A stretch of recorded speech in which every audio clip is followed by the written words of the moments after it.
Bismillahirrahmanirrahim. Assalamualaikum warahmatullahi wabarakatuh. Waalaikumsalam. Alhamdulillah, kita ini sesi book report ya.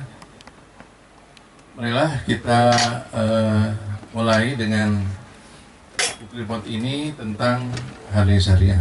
Ini saya mencari judul yang memang sangat tepat atau ada hubungannya dengan kita ya. Alhamdulillah ini saya menemukan buku Harley Syariah ini. Ini dikarang oleh beberapa pengarang. Ini ada Pak Ustadz Abu Fahmi, Insinyur Agus Siswanto, Insinyur Muhammad Fahri Farid. Nah, Pak Farid ini ada. Kemudian Ali Julamanan. Nah, ini. Kemudian ini bukunya tahun 2014, sebetulnya udah lama nih. Nah, kemudian ini ada beberapa bab, ada 6 bab ya. Ada 6 bab ya. Konsep bangunan Islam, paradigma tauhid bagi praktisi ekonomi syariah, manajemen SDM pada masa Nabi, dinamika HR syariah kontemporer, fenomena SDM syariah kontemporer, lemahnya tauhid, kemudian implementasi manajemen SDM syariah. Nah ini kalau dilihat dari konsep bangunan Islam, maka Islam itu di sini ada faith atau mungkin di sini tauhid ya, ada syariah, ada morality. Syariah ada ibadah, ada muamalah, di muamalah ada political activities, economic activities, dan social activities. Nah, healthy management itu ada di economic activities ya. Healthy management dan business financial activities. Nah, kemudian ini bangunannya, implementasi manajemen SDM syariah. Kemudian paling bawah ini ada di halaman 147 Pak ya. Bab 4 halaman 147. Ini kenapa saya ngambil langsung ke sini, karena menurut saya ini sangat tepat untuk khusus di HRD lah. Karena yang lain-lain ada juga yang berhubungan dengan sejarah tadi pada HRD masa Nabi dan sebagainya. Saya langsung pada bab 4 tentang business and marlutilah, ini ujungnya ya. Nah, paling bawah itu ada religious spirituality. Atau ini dasar the basic, ini tauhid di sini. Kemudian ada corporate cultures. Dan di sini ada recruitment and selection, training and deployment, performance management, ada compensation and benefit, ini penggajian itu di sini. Kemudian ada industrial relation atau hubungan industri. Dan di sini ada kepemimpinan, leadership. Di sini akhirnya adalah business and marlutilah. Ini adalah framework dari Syariah HRD. Kemudian ini Syariah HRD framework ya, atau mungkin di sini frameworknya ya. Nah, religious spirituality atau tauhid merupakan fondasi utama bangunan manajemen SDM syariah. Nah di sini nih tauhid ya. Ini penting. Karena fondasinya harus di sini, harus kuat. Kemudian syariah corporate culture merupakan pengejawantahan dari tauhid yang tadi ya. Kemudian dinding-dinding bangunan ini maksudnya ini dinding-dinding bangunan adalah fungsi-fungsi manajemen SDM yang dioperasikan dalam perusahaan untuk mendukung tujuan perusahaan ya. Penggajian tentu saja, industrial relation di sini juga mungkin ada nanti PHK, ada SP di sini. Ada peringatan ya. Nah di sini pemanggilan ya. Di sini ada pelatihan yang suka lakukan ya. Ini ada rekrutmen juga. Nah, nanti rekrutmen yang syariah kayak gimana nanti kita lihat. Di sini ada penilaian IPK atau di sini ada di sini. Kemudian atap bangunan adalah leadership. Nah ini atapnya nih Pak. Ini atap. Ini atapnya. Atap bangunan adalah leadership yang berfungsi mengharmonisasi seluruh aspek-aspek dalam bangunan yang tujuannya akhirnya adalah meningkatkan bisnis yang diridhoi oleh Allah Subhanahu wa taala. Kita bisnisnya sekolah kan. Ini yang sekolah kita ingin diridhoi oleh Allah ya. Semuanya kegiatannya ya. Kemudian aspek-aspek di dalamnya juga semua diridhoi oleh Allah. Kemudian religious spirituality yang tadi sebagai dasar tauhid ya. Tauhid adalah fondasi utama dalam manajemen SDM syariah. Kemudian fondasi mampu menahan seluruh bobot bangunan rumah. Atasnya itu kalau dasarnya fondasinya kuat, itu dapat kita itu menahan di atasnya. Ibarat pohon berfungsi sebagai akar yang menghujam ke bumi, yang mampu menahan batang, cabang, dan ranting. Ini kalau diumpamakan seperti itulah fondasinya itu. Atau rumah misalnya, atau bangunan apapun lah, itu basicnya itu fondasinya. Kemudian tauhid bersandarkan kepada Al-Quran dan hadis. Nah kemudian ini ada namanya corporate culture atau budaya perusahaan. Nah budaya perusahaan syariah harus mencerminkan nilai-nilai Islam. Cara melayani nasabahnya juga harus berdasarkan Islam. Dan kemudian cara berpakaian, membiasakan salat berjamaah, berdoa sebelum dan sudah selesai bekerja, budaya tepat waktu dan sebagainya. Ini contoh-contoh dari budaya perusahaan. Budaya perusahaan yang Islami adalah kepercayaan dan nilai-nilai Islami yang mewarnai seluruh pola, perilaku, sikap, dan aturan-aturan dalam suatu perusahaan. Ini menurut Muhammad Syakir Sulaya. Kemudian budaya perusahaan syariah dalam lingkungan kerja. Ini contohnya. Misalnya budaya salam, murah hati, sikap ramah dan melayani, cara berbusana, lingkungan kerja yang bersih dan Islami, doa sebelum dan sesudah bekerja. Nah, ini contoh-contoh daripada corporate culture.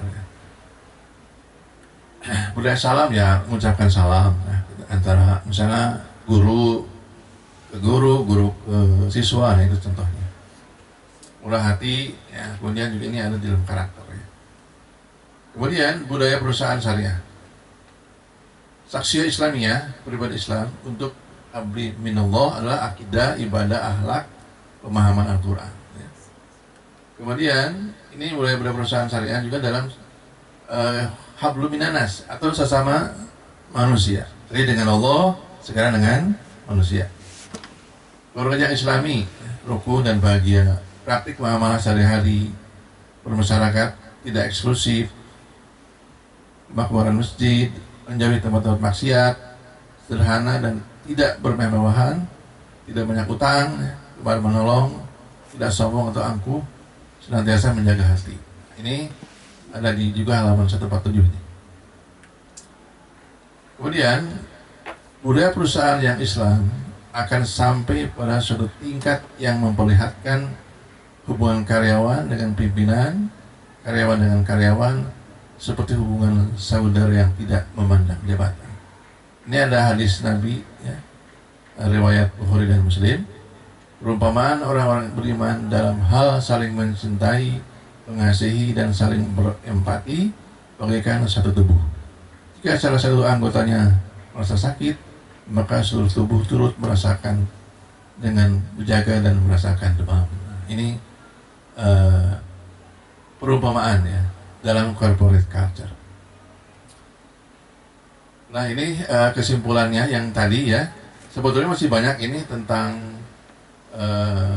isinya ya. Di antara ini ada masalah rekrutmen dan seleksi syariah.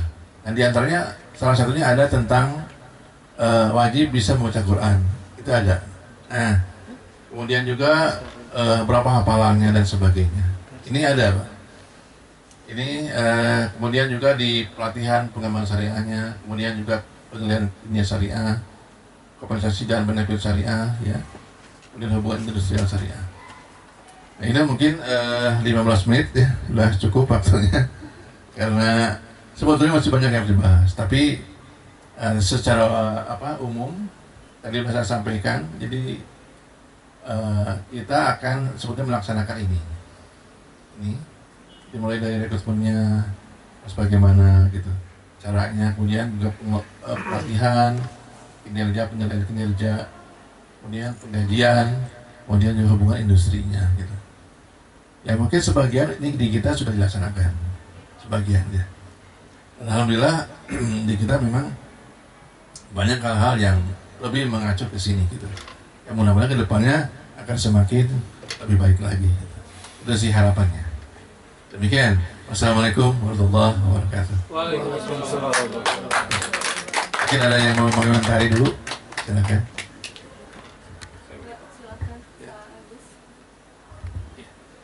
Terima kasih atas penyampaiannya. Ini saya baru tahu ada buku tentang HRD Syariah, sangat menarik. Dan apa yang disampaikan oleh Pak Yandi juga tadi sangat bagus ya. Jadi kalau ya ini sangat relevan dengan apa yang kita jalankan ya, kita dengungkan lah. Misi kita yaitu takwa, cerdas kreatif. Nah, jadi kalau kita sambungkan itu dengan takwanya, berarti kan ini syariahnya ya. Nah, barangkali dari hasil ini hal-hal apa saja yang bisa kita implementasikan gitu ya, paling tidak di semester ini. Katakanlah tadi ada corporate culture ya, di mana bagian tadi ada di antara contoh-contoh itemnya itu. Nah, misalkan, nah itu ya, nah ini nih. Ini kan corporate culture ya. Nah, saya kira ini mungkin bisa kita terapkan di kita gitu ya. Bagaimana kita membudayakan salam, kemudian cara berbusana gitu, murah hati, lingkungan kerja yang bersih dan lain-lain lah gitu. Nah, paling mungkin step-stepnya yang perlu kita tempuh gitu kira-kira untuk sampai ini terlaksana di kita gitu. Itu seperti apa gitu. Mungkin itu sih. Kalau saya lebih ke ya ini sangat bagus. Nah, tinggal mungkin implementasi di kita, di sekolah kita itu tahapan-tahapannya gitu, untuk sampai terlaksana seperti yang ada di buku ini. Begitu Pak. Terima kasih. Assalamualaikum warahmatullahi wabarakatuh. Waalaikumsalam warahmatullahi wabarakatuh. Sebetulnya ini kita sudah, visi misi kita sudah ada di sini ya. Kemudian juga di 7 karakter sudah ada. Bahkan ini juga sudah dilaksanakan ya, budaya salam. Kita bertemu, masuk ruangan, mau pulang, anak-anak juga sama. Ini sudah, mungkin tinggal kita menguatkan kembali sebetulnya. Jadi kalau ada apa namanya yang kurang ya kita perbaiki. Dan kita sebagai pelaku utama adalah contoh. Jadi kita mencontohkan kepada bawahan kita, kepada atasan kita, kepada sesama dan kepada siswa ya. Semua stakeholder kita lakukanlah ini. Kita sebagai pelaku utama kita harus lakukan. Ini sama semua. Cara berbusana kita sudah punya aturannya kan. Bahkan sudah beberapa kali ini juga di seminar kecil, mungkin di lingkungan ibu sudah dibahas juga ini. Kemudian juga di SKK ada ya. Kita sebetulnya sudah banyak yang mengaplikasikan ini sebetulnya. Dan lingkungan kerja yang bersih dan islami ya kita coba ini. Tidak merokok kan, kita tidak boleh di lingkungan kita, apalagi menjual, pedagang tidak boleh, guru kemudian dan sebagainya. Mengedarkan ya. Ini doa sebelum sudah kerja, ya ini harus dibiasakan ya. Belum ya Pak ya? Itu. Sama-sama. Doa sebelum dan sudah kerja. Mungkin mau pulang, doa dulu. Ya, gitu. Ini juga bagus. Nah, kita coba melalui dari divisi kita lah. Gitu. Mari kita. Oh iya, speaker. Ruangan khusus di mana nih? Nah, itu. Nah, sebetulnya Pak ini juga bisa kita seperti di tempat-tempat kerja lain ya, di bank, di mana itu kan pagi jam ke-6 itu karyawan yang kumpulin. Sambil dikasih motivasi juga berdoa di situ bisa. Jadi misalnya di hall ini, kalau di bank itu kan sebelum jam 7, jam 6.30 sudah ngumpul Pak. Duduk, kemudian kita memberikan visi misi, kemudian juga sambil berdoa. Ini bisa Pak. Itu Pak Agus mungkin. Cukup, ini udah 20 menit. Gimana Umi? Enggak? Cukup ya. Oke. Ya intinya sih ini sangat relevan dengan visi misi kita dan bisa dikuatkan karena ada sebagian yang sudah dilaksanakan oleh kita Pak. Bahkan hampir 70% mungkin itu sudah kita melaksanakan ini. Kalau yang kurang-kurangnya ya kita perbaiki, kita langsung. Tinggal nanti dibuat penulisnya Pak Yandi. Oh. Ya baiknya sih memang akan menjadi SOP di sekolah ya kalau Ya. termasuk yang di bagian rekrutmen. Bah, ini di bagian rekrutmen sebetulnya saya sudah melaksanakan ini. Misalnya kita harus baca Quran, yang mungkin yang Muslim ya, saya serahkan Al-Quran, coba baca. Kemudian surat mana yang dihafal. Itu salah satu juga ini pelaksanaan ini. Karena di kita kan itu wajib juga harus bisa itu. Karena kita ada beberapa misalnya kegiatan untuk guru untuk ikut ngaji bareng kayak gitu. Kemudian juga di mana nih? Ini di industrial relation juga. Itu mungkin. Dan ini juga setiap mau rapat kita kan juga ada pengajian, ya, pembahasan tafsir. Ini semakin kuat. Ini juga budaya kita sudah kental dengan syariah. Begitu mungkin Umi, ya, bangga. Ya, terima kasih Bos. Sekali lagi untuk Pak Yandi. Mohon terima kasih luar biasa ya. Mudah-mudahan